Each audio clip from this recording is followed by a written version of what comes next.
اسرائیلی مصنوعات کا بائیکاٹ کرنے کا مطلب یہ نہیں ہے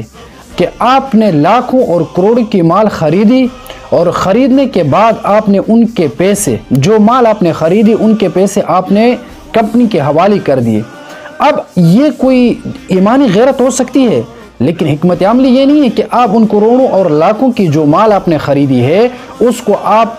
پھینک دے، یا اس کو آپ گرا دے، یا ان بوتلوں کو آپ سمندر میں پھینک دے۔ یہ میرے خیال کے مطابق ایمانی غیرت اور جذبات تو ہو سکتا ہے، لیکن ایمانی غیرت کے ساتھ حکمت عملی نہیں ہو سکتی۔ اب چاہے آپ اپنے دکان سے ہزاروں کی تعداد میں اسرائیلی بوتلیں یا اسرائیلی بسکٹ وغیرہ، اسرائیلی صابن وغیرہ اپنے دکان سے آپ لاکھوں کے تعداد میں نکال کر پھینکو گے، اس کو ضائع کرو گے، تو اس سے اسرائیلی مصنوعات کا بائیکاٹ کرنے کا مقصد پورا نہیں ہو جائے گا، کیونکہ آپ کے دکان کے اندر جو مال پڑی ہے اس کے تو آپ نے پیمنٹ کی ہے، اس کے پیسے تو آپ نے ان کمپنیوں کے حوالے کیے ہیں،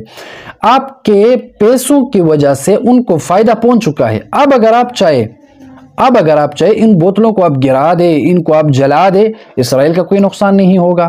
اسرائیل کا نقصان کب ہوگا؟ جب آپ ان سے کچھ خرید نہیں لیتے ہیں، جب آپ ان کی جو بسکٹ وغیرہ، صابن وغیرہ، پیپسی وغیرہ آپ ان سے جب نہیں خریدو گے تب اس کو نقصان پہنچے گا۔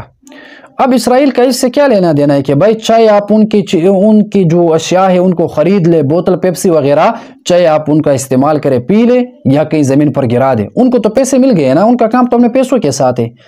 ان کا کام اس کے ساتھ نہیں ہے کہ آپ نے خریدنے کے بعد ان بوتلوں کو گرا دیا، ان کو پاٹ کر پھینک دیا، اس کا مقصد اس کے ساتھ بالکل نہیں ہے۔ بس ان کا مقصد یہ ہے کہ آپ سے پیسہ حصول کرنا۔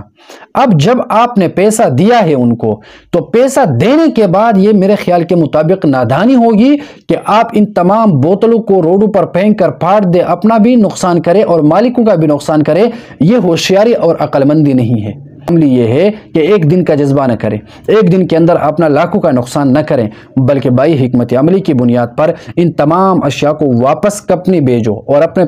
پیسوں کا مطالبہ کرو، یہ چیزیں واپس کرو ان کو، تو آپ کا پیسہ بھی آپ کو ملے گا اور اسرائیل کو جو مالی نقصان ہے وہ بھی ہو جائے گا اور اسلام کو فائدہ بھی پہنچے گا۔ اگر آپ نالیوں میں اور روڈوں پر پھینکو گے تو اس سے اسرائیل کا نہ کوئی نقصان ہوگا، نہ اسرائیل کو کوئی پریشانی ہوگی، بلکہ وہ تو اپنا پیسہ وصول کر چکے ہیں۔ تو مسلمانوں کو چاہیے کہ وہ حکمت عملی سے کام لے، ہوشیاری سے کام لے، سمجھداری سے کام لے، تو یہ بہتر ہوگا۔ اللہ